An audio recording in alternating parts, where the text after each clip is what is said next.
ఒక మహిళ పైన దాడి చేస్తే, ఇదే సిట్యుయేషన్‌ల లైంగిక వేధింపులు చేస్తే, మొత్తం ఈ మహిళా సంఘాలు, మహిళా లోకమంతా లేచి పెద్ద ఎత్తున హంగామా చేస్తది. ఇప్పుడు ఇదే అబ్బాయిల పైన, భర్తల పైన భార్యలు దాడులు చేస్తే, హత్యలు చేస్తే, ఇప్పుడు మాట్లాడుతుందా మరి మహిళా లోకం?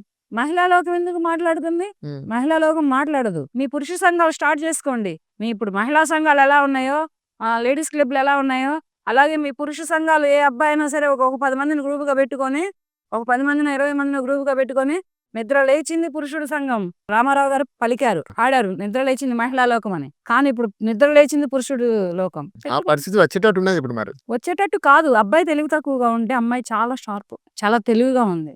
చాలా కన్నింగ్‌గా ఉంది. ఎటువంటి ఒక మాట చెప్పనా?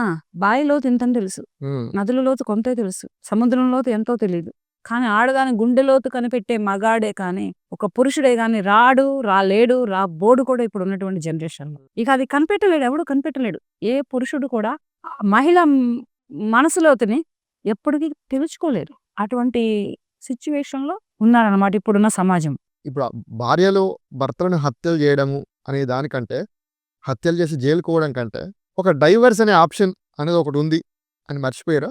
వాడు వదలడు. వాడు దోమలో దూరిన దోమ తెల్లక కుట్టి కుట్టి చంపుతానే ఉంటాడు.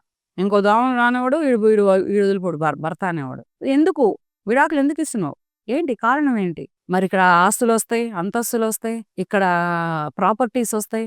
అంటే భర్త యొక్క ఆస్తులా? మరి అడుగుతారు కదా! మహిళ విడాకులు అడుగుతుందంటే వీడేం చేస్తే అడుగుతుందో. ఇక్కడ ఎప్పుడైనా గానీ కాలం నుంచి కూడా ఇప్పుడు జరుగుతున్న పురుషుల హత్యల వరకు కూడా లోకం ఏమని ఆలోచిస్తుందంటే, ఆ భర్త ఆ భార్యని ఎంత టార్చర్ పెడితే ఇటువంటి చంపడానికి దిగజారిందో, ఆ ప్రియురాలు ఆ ప్రియుడిని ఎంత టార్చర్ పెడితే వాడిని చంపుతుందో, ఇటువంటి ఆలోచనలున్నాయి. నా మీద బ్యాడ్ కామెంట్లు చాలా వచ్చినాయి. మీ మీదనా? 100 కామెంట్లలో 90 కామెంట్లు ఎవరు చేస్తున్నారు? మహిళలా? లేకపోతే అబ్బాయిలా? అమ్మాయిల కన్నా పేరెంట్స్. అమ్మాయిల కన్నా పేరెంట్స్. అమ్మాయిలని ఏ పేరెంట్స్ అయితే కంటారో, హ్మ్. ఏ మహిళ అయితే కన్నింగ్‌గా ఉంటుందో వాళ్ళే చేస్తారు ఇటువంటి బ్యాడ్ కామెంట్స్. హ్మ్. ఒక బిడ్డను కన్న తల్లి చెయ్యదు. ఒక 40, 50 ఏళ్ల ఒక కొడుకో, ఒక కూతురో ఉన్న తల్లి నా మీద బ్యాడ్ కామెంట్ చేయదు. హ్మ్. కానీ చేస్తున్నారు అంటే ఎక్కువ శాతం వాళ్ళలో పురుషులే ఉన్నారు. అసలు మీరు ఇందులో ఎవరిది తప్పంటున్నారు చెప్పండి ఫైనల్‌గా? ఈ మొత్తం ఇష్యూ‌ల మహిళలదో పేరెంట్స్‌దా? లేకపోతే అమ్మాయిలదా? మహిళలది 50% ఉంటే వాళ్ళకన్నా పేరెంట్స్‌ది 100% ఉంది. అంటే మీరు అబ్బాయిలు అమాయకులనే అంటున్నారిక్కడ. ఇప్పుడు పురుషుడు ఏంటంటే ఎలా ఉన్నాడంటే, వాడు చదువుకున్నాడా, ఉద్యోగం చేసుకున్నాడా, తల్లిదండ్రులపై ఒక విషయం మీరు గుర్తిస్తలేరు. ఒక పురుషుడి కోసమే ఒక మహిళ తన భర్తని చంపుతుంది. ఇక్కడ పురుషుడి పాత్ర లేదంటారా?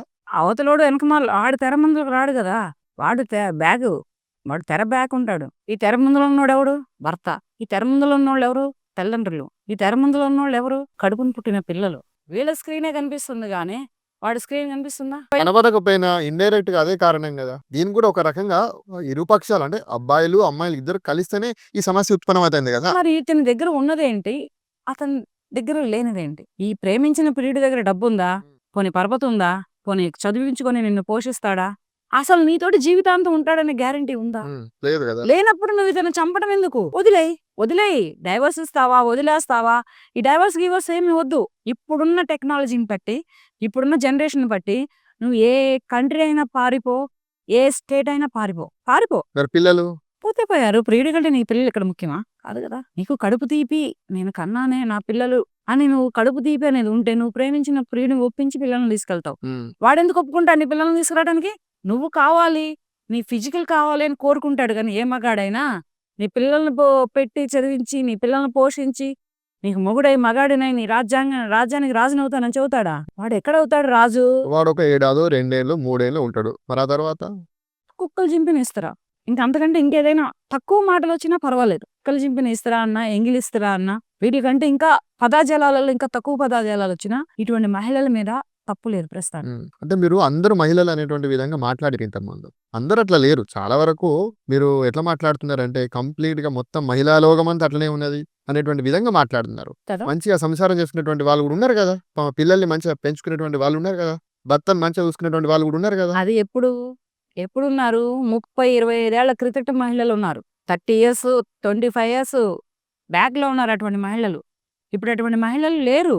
డబ్బు, ఓన్లీ ప్రాపర్టీస్ మెయిను. వైజాగ్‌లో ఎంతమంది ఆడపిల్లలున్నారు? ఆంధ్రప్రదేశ్ రాష్ట్రంలో బోలెడన్ని మంది ఆడపిల్లలున్నారు. తెలంగాణ రాష్ట్రంలో బోలెడన్ని మంది ఆడపిల్లలున్నారు. ఆడపిల్లలు తక్కువయ్యారు అన్న మాట ఏమో తెలీదు గానీ ఈ మహిళలే ఇటువంటి అత్యాచారాలకి, ఇటువంటి అఘాయిత్యాలకి పాల్పడుతున్నారన్నది మాత్రం నిజం. పెళ్ళిళ్ళు అవ్వట్లేదు మెయిన్ పెళ్ళిళ్ళు ఎక్కడైతే ఈ అమ్మాయిల్ని కన్నటువంటి పేరెంట్స్ ఎక్కడైతే మ్యారేజ్‌కి బ్రేక్ చేస్తున్నారో, ఆ బ్రేక్‌లోనే వాళ్ళ అమ్మాయి జైల్‌లో ఉంటుందెళ్లి. ఇది గుర్తుపెట్టుకో మనం. ఇప్పుడు ఈ అబ్బాయి పెళ్ళైన మహిళని కోరుకున్నాడు. హ్మ్. ఈ పెళ్ళైన మహిళ ఆమె భర్తను చంపుతుంది. హ్మ్. ఈ అమ్మాయి కూడా వేరే వాడిని కోరుకుంటుందిగా. ఈ అమ్మాయి ఏ స్థాయిలో ఉన్నవాడిని కోరుకుంటుంది? Settled man. అంటే వయసులో పెద్దవాడైనా పర్వాలేదు. వెల్ సెటిల్డ్ మ్యాన్ కావాలి. ఇప్పుడు bank manager example. Bank manager అంటే అతను ఒక వయసులో పెద్దవాడే. అతను ఒక హోదా, ఒక హోందా, ఒక ప్రాపర్టీ పరంగా సెటిల్ అయి ఉన్నాడు. మరి ఈ అమ్మాయి ఎవరిని కోరుకుంది? ఈ అమ్మాయిని ఎవరు కోరుకున్నారు ఇక్కడ? ఈ అమ్మాయిని కోరి ప్రేమించి పెళ్లి చేసుకున్న అబ్బాయి వేరే. అవును. ఈ అబ్బాయి వయసులో చిన్నోడే కదా! అవును. చక్కగా ఇతను సరే అతనితోటి అయిపోయింది.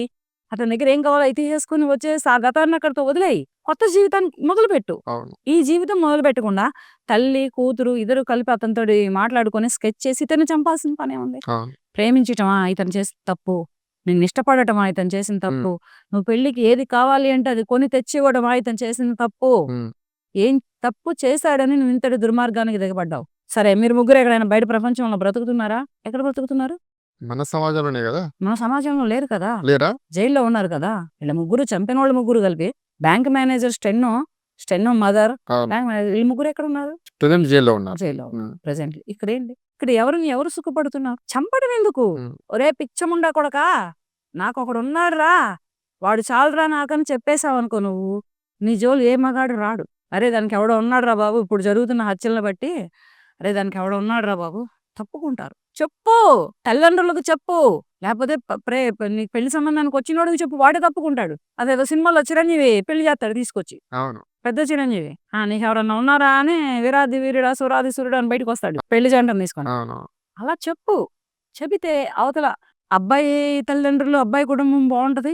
యువతల నీ కుటుంబం, నీ తల్లిదండ్రులు బావుంటారు. ఇక నువ్వు ఏమైనాగా వాడిని చేసుకొని.